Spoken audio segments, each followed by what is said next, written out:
Pauwi na sa kanilang bansa ang 14 na Indonesian na nagtrabaho umano sa POGO o Philippine Offshore Gaming Operator. Ang buong detalye sa unang balita live ni Bam Alegre. Bam.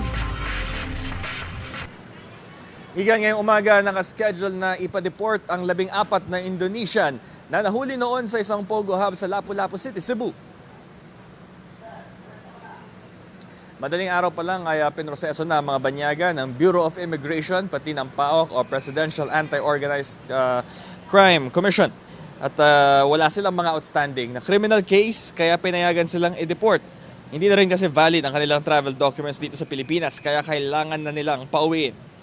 Naging mahigpit ang seguridad sa kanilang transfer at may convoy pa ito ng pulisya hanggang sa makarating sila sa Immigration Terminal sa NAIA Terminal 3. Hindi nagbigay ng pahayag ang mga banyaga lalo at malaking hadlang ang language barrier sa kanilang komunikasyon.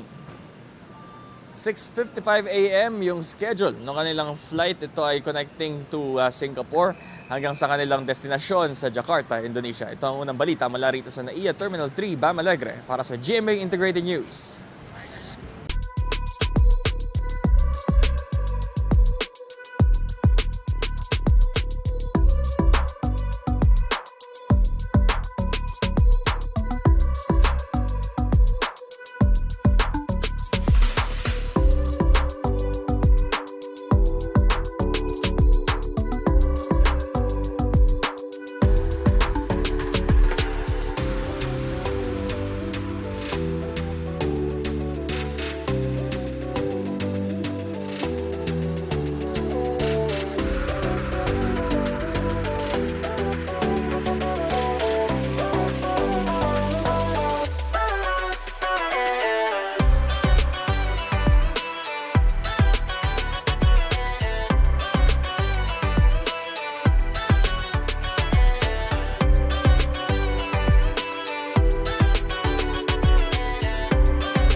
Igan, mauna ka sa mga balita. Mag-subscribe sa GMA Integrated News sa YouTube.